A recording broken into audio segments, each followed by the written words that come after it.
Candace Owens is going viral right now for saying that Tyler Robinson did not take out Charlie Kirk. She is telling everyone that Tyler is innocent. Now, I believe Candace isn't just guessing on this topic, but she claims she has a valid source. She even claims Tyler never set foot at the university, ever. Not ever in his life. Candace went on social media and posted a few things about Tyler and the FBI. Let's just read them. I want to break this news immediately because it feels important, and I think if I don't break it immediately, something bad might happen. I hope I have earned the trust enough of the people to believe me when I say that I have verified this information but cannot reveal the source. Tyler Robinson is not suicidal.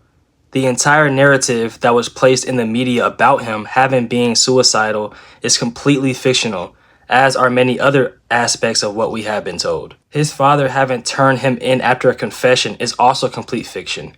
To the contrary, Tyler Robinson maintains his innocence and has never ever been to the UVU campus. There are absolutely zero photos or video that the campus can produce to the contrary, which is why they have produced nothing other than a blurry image which Tyler's family knows is not him. Tyler has never once expressed a suicidal thought. I want to make that clear. The federal government is lying and absolutely about everything, other than the fact that it is his gun. It looks like Candace is saying something bad might happen, and what she has to mean by that is something bad might happen to Tyler. She isn't just making these claims up, but she confirms that she has a valid source, but won't explain the source for her own reasons.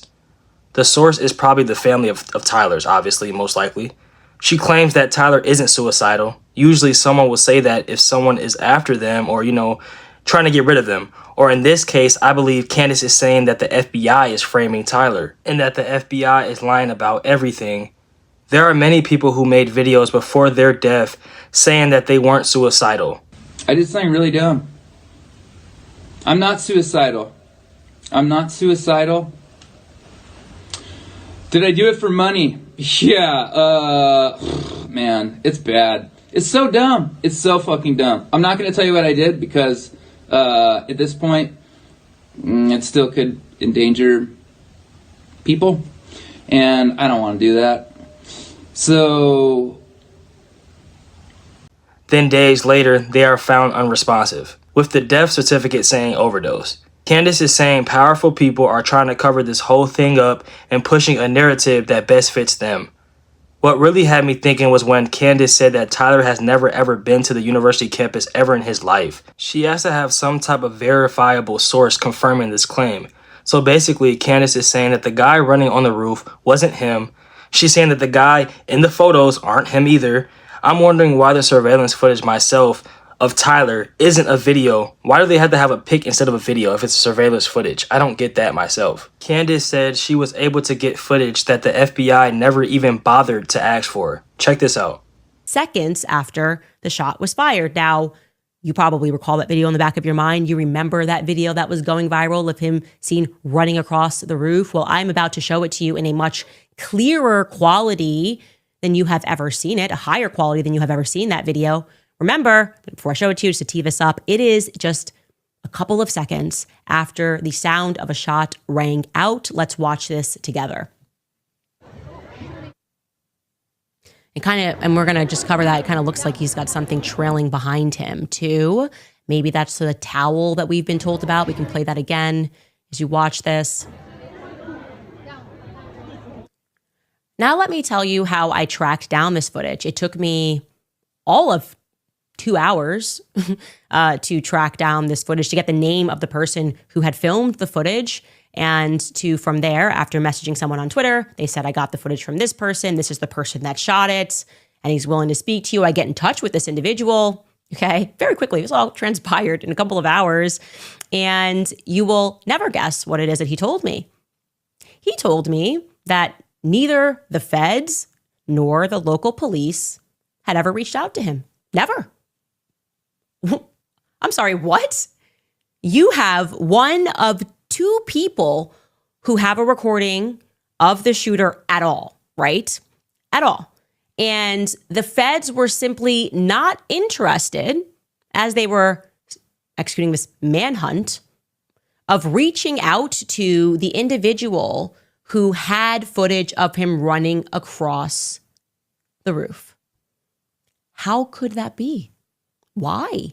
Why would that be? Somebody explain to me, make it make sense for me. Maybe in the fog and the chaos, sure. But at no point did they go, hey, I see this really grainy image that's gone viral on Twitter. Maybe I should reach out to the person that made it go viral and see if I can track down that person so I can get clear data, meaning the metadata that exists, which will tell you the exact second that the person was running to make sure it lines up with my federal timeline that I must be creating. If little old Candace is doing it, then I'm sure the feds at the top are definitely creating a second-by-second timeline just like I am. But no, they never reached out to him. Now I'll tell you what else I discovered, because a lot is going on. And we similarly, by the way, reached out to the person who shot the footage and said somebody is on the roof. We spoke about that earlier this week. He told us the exact same thing. He says he walked in and gave the footage to the Orem Police Department, okay? Nobody, and they said, we were overwhelmed on that day one, which makes sense. Everybody contacting, calling, someone says, I have this. So it makes sense that he would be on the offense and getting them the footage. But the feds never reached out to him until the 15th. After Governor Cox said the investigation was over and they had the guy, the feds reached out to him and said, hey, you're the one who shot that footage. Yeah. Did you make a police report? He said, yeah, I did. And, oh, really? We didn't know that. What do you mean you didn't know that? That this is the first time the federal government on the 15th decided to reach out to the other person who saw the person climbing the roof? I saw the person getting into the shooting position. You never reached out to him until September 15th? Yeah, my friends, that looks to me like a cover-up. I don't understand why they wouldn't investigate more thoroughly for this case. I still couldn't understand how people were able to walk around the crime scene. There's different crime scenes that last for days. There's caution tape around everything. Nobody can just walk around it. They are very careful with evidence. For some odd reason, they cleaned Charlie's crime scene within hours. That's very strange. It makes you think that this could have been a cover-up, like Candace is saying. I don't know, man. Let me know if you find this whole thing strange or just very odd. Comment down below, man. God bless.